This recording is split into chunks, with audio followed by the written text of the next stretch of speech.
대박 여러분, 안녕하세요. 백진수입니다. 상하이.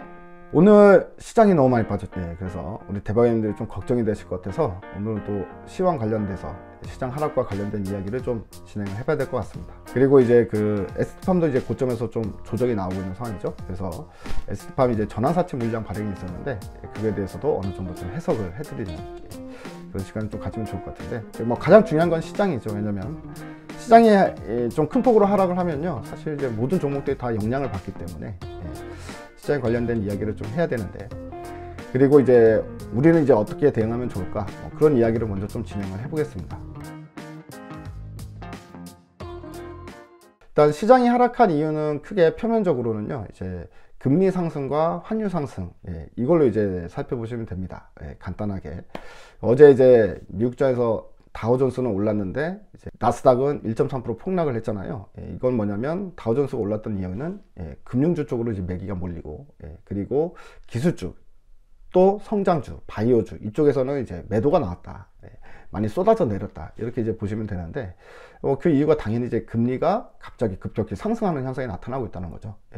미국 이제 국채 금리가 1.6%대로 뛰쳐 올랐어요. 예전에도 우리 작년 초에도 한번 우리가 경험해 본 적 있죠. 국채금리가 갑자기 10년물 국채금리가 급등하는 현상이 나타나면서 시장이 이제 크게 조정을 받았던 경험을 우리 대박님들 뭐 다 해보셨을 텐데요. 물론 이제 최근에야 주식하신 분들은 이제 뭐 경험을 안 해보신 부분이지만, 그래서 당시에도 이제 국채금리의 흐름에 대해서 계속 이제 추적을 하면서 이야기를 나눴던 기억이 납니다.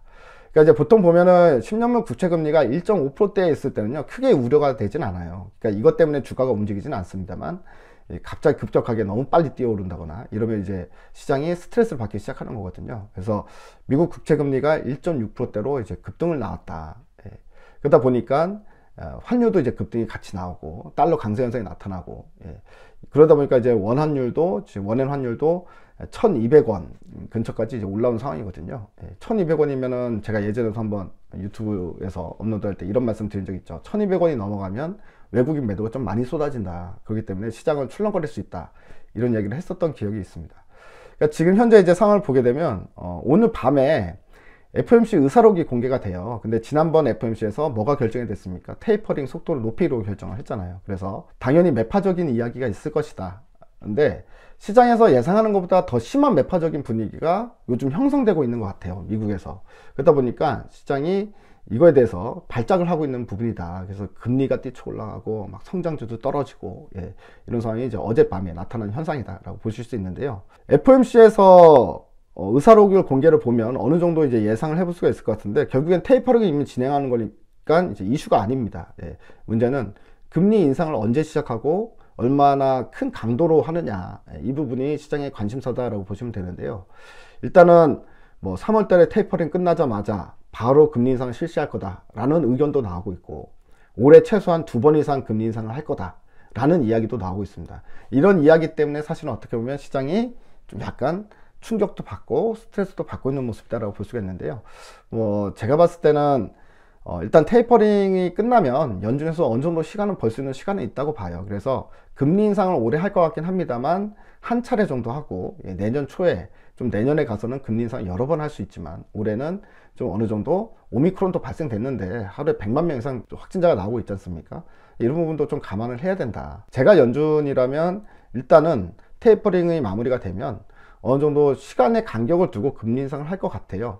그렇게 되면 시장은 당연히 반등이 나올 수 있다. 그래서 오늘 밤에 FOMC 의사록에서 어느 정도의 매파적인 분위기냐에 따라서, 아주 시장에서 생각한 것보다 더 매파적이다라고 하면 시장은 추가적으로 하락할 수 있고, 시장이 생각했던 것만큼만 매파적이다라고 하면 시장은 반등이 나올 수 있다고 봐요. 그렇기 때문에 이제 오늘은 이제 가장 중요한 이슈가 바로 그거다라고 생각하시면서요, 시장을 바라보시면 좋을 것 같습니다. 저도 지금 현재로서는 어느 정도 이제 뭐 정확히 시장이 반등 나니까 걱정하지 마라, 아니면 시장이 추가적으로 더 떨어질 수 있다, 리스크 관리하자라고 얘기하기 좀 애매한 게, 저도 이제 FOMC 의사록에서 어떻게 이제 연준 의원들의 의견들이 오고 갔는지는 좀 확인을 하면 그때 이제 정확하게 좀 시장 판단이 될 것 같거든요. 그러면 그때 다시 업로드를 좀 시켜드리도록 하겠습니다.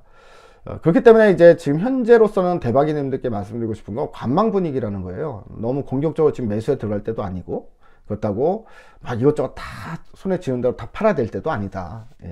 그래서 어느 정도 확인할 건 확인하고, 만약에 10년물 국채금리가 FOMC에서 너무 이제 매파적인 분위기다고 하면 국채금리가 한 번 더 올라갈 거예요. 그래서 1.7% 넘어가고, 환율이 1200원을 뚫고 신고가 행진을 한다 라고 하면은 그때는 시장이 더 빠질 수 있다. 확실히 그렇게 생각해야 되는 부분이고요. 오늘로서 딱 놓고 보면 다 저항대예요. 지금 미국 국채금리도 이제 저항대에 와 있는 거고, 환율도 1200원 저항대에 와 있는 상황이거든요. 그래서 이 부분이 저항을 맞고 떨어진다고 하면 시장은 반대로 반등이 나오는 거니까, 이렇게 생각해 볼 수 있을 것 같습니다. 자, 그러면은 이제 오늘 또 이렇게 궁금증을 가지신 분들도 있을 것 같아요. 근데 오늘 보면은 외국인들보다 환율 이렇게 따지고 국채금리로 따지면 외국인들이 많이 매도가 나야 되는데, 외국인들보다 오늘 공격적으로 매도에 나선 게 바로 기관이었다라는 거죠. 오늘 기관이 거래소 시장에서만 1조 3천억 이상을 팔았어요. 그리고 코스닥 시장에서도 2,500억을 팔았기 때문에 오늘 총 이제 현물 시장에서만 매도한 게 1조 6천억 가까이 되지 않습니까? 이만큼 되게 공격적으로 기관들이 팔고 있는데, 이 부분은 어떻게 해석할 수 있느냐라는 부분인데요. 여기에 대한 이야기들도 몇 가지 있긴 있습니다. 뭐냐면, 최근에 이제 미국 금리가 오른다, 뭐 이런 식으로 이제 베팅을 하게 되면 포트폴리오 변경이 있어야 되잖아요. 그동안은 여러분들 아시다시피 메타버스나 IT 등, 그러니까 성장주 위주로 섹터를 포트폴리오를 구성하고 있다가 이 성장주를 비중을 비우고 이제 금융주를 사야 된다. 그래서 금리 인상 수혜주도 같은 것들을 포트에 담아야 된다라고 하니까 이제 금융투자에서 이런 포트폴리오 변경에 의한 프로그램 매도가 나왔다. 뭐 이런 의견들도 오늘 장중에 좀 나온 게 있었고요. 또 오스템 임플란트 사건 때문에 오늘 기관들이 많이 팔았다, 이런 이야기도 있었습니다. 이건 이제 어떻게 해석할 수 있냐면, 여러분들 이제 우리 연휴 기간 동안에 12월 31일 날 그때 이제 오스템 임플란트에 그 1880억 한 직원에 의한 이제 횡령 사건이 터진 거잖아요. 터지고 바로 1월 3일 날, 월요일 날 장 출발할 때부터 어떻게 돼요? 묶여버렸어요. 잠겼습니다. 거래 정지가 돼버렸다는 이야기죠. 그러니까 팔 수 있는 시간이 없었다는 거예요, 이 사건 이전에는. 그래서 지금 현재 오스템 임플란트가 시총이 2조에서 그 사건이 터지고 바로 잠김 현상이 나타났다는 거죠. 거래를 할 수 없는 상황. 그러다 보니까 이제 기관들도 이 종목을 꽤 많이 들고 있다는 거죠. 근데 기관들이 각자 펀드 내용이 있잖아요. 이거를 이제 고객들한테 다 발송을 하지 않습니까? 그럼 고객들이 내가 든 펀드, 이제 간접 투자라고 할 수 있죠. 펀드 상황에서 그룹을 딱 보니까 종목들을 뭘 들고 있는지 세팅을 한 걸 딱 보니까 거기 오스템 임플란트가 있다라고 하면은 그 고객들은 바로 월요일부터 전화를 해가지고 환매해 달라는 신청을 한다라는 거예요. 그러면 이제 운용사나 기관 투자자들 입장에서는 오스템 임플란트를 팔아가지고 환매를 할 수는 없잖아요. 그렇기 때문에 다른 걸 팔아가지고 환매를 해줄 수밖에 없다. 한마디로 오스템 임플란트 사태로 인해서 일부 자산운용사들에서 환매 요구가 빗발치고, 이 환매 요구를 대응하기 위해서 종목들을 팔아서 현금 만들어서 고객들한테 돌려주고 있다. 뭐 이런 관점에서 우리가 해석을 해볼 수 있다는 거거든요. 오늘 이제 이런 이야기도 나왔습니다. 그러니까 시장이 많이 빠지다 보니까 수급적인 요인에 대해서도 뭐 이런저런 이야기들이 나오고 있다. 이런 부분으로 참고만 하시면 될 것 같고요. 이런 부분들에 대한 해결은 결과적으로 수급적인 부분은 거시적인 부분에서 움직이면 거기에 따라서 수급이 움직이는 거기 때문에, 만약에 아까 제가 말씀드렸던 것처럼 우리가 신경 써야 될 부분은 국채금리가 일단은 고점을 찍고 다시 1.5%로 떨어진다거나, 아니면은 환율이 1200원 찍고 다시 뭐 1180원, 1170원 다시 또 반락이 나타난다거나, 이런 부분들이 있을 때가 가장 이제 긍정적이다, 이렇게 보면 좋을 것 같습니다. 그리고 이제 ST팜에 대해서도 이제 이야기를 좀 해봐야 되겠죠. ST팜 같은 경우도 월요일 날 공시 하나가 나왔습니다. 바로 전환사채 전환한다라는 소식이었는데요. 15만 주 정도가 상장이 됐다라는 부분인데, 전환 발행가가 98,000원이었어요. 98,000원인데 뭐 14만원까지 주가가 올라갔으니까 한 40% 정도 수익이 난 상태고요. 여기서 이제 일부 채권자들이 CB 찍었던 거를, 전환사채를 이제 주식으로 전환을 했다라는 소식이었습니다. 근데 이 부분이 사실은 악재가 아니죠. 호재로 봐야 된다라는 부분입니다. 물론 당장에 이 매물이 어떻게 시장의 차익 실현 매물로 떨어지기 때문에 수급적으로 안 좋을 수는 있어요. 그날 하루는 수급적으로 안 좋죠. 그래서 월요일날 주가 많이 떨어지기도 했습니다. ST팜 같은 경우에. 그런데 그거는 하루짜리 악재로 보면 됩니다. 근데 이제 전체적인 우리가 그림으로 봤을 때는 되게 호재거든요. 지난번에도 예전에 한번 전환사채 질문이 나온 적이 있었는데, 그거에 대해서 제가 영상 올린 게 있으니까 찾아보시면 왜 호재인지는 이제 자세히 그때 설명을 해놨거든요.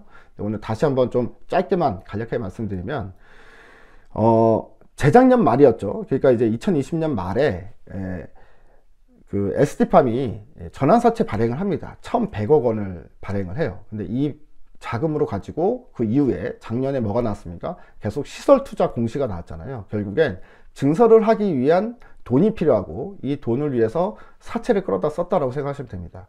근데 얼마나 고마워요. 왜냐하면 주주들한테 유상증자를 해도 되는 거거든요.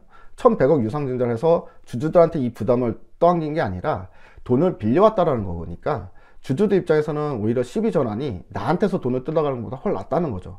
그래서 시비를 찍었던 거고요.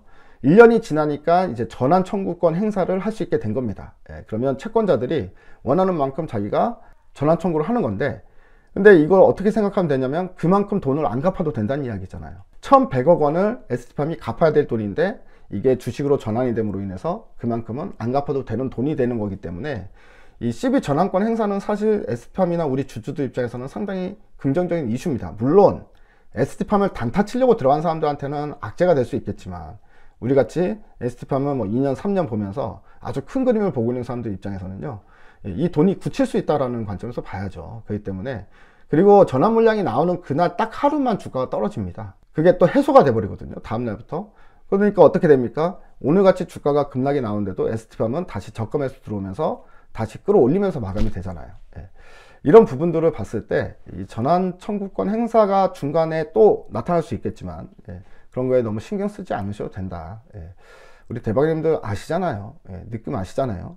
그래서 저는 뭐 ST팜도 마찬가지로 안 들고 있는 사람들은 언제 잡으면 좋을까요? 이렇게 전환 청구권 행사에서 주가가 떨어질 때, 이럴 때가 기회다, 이런 관점에서 보시면 좋을 것 같고요.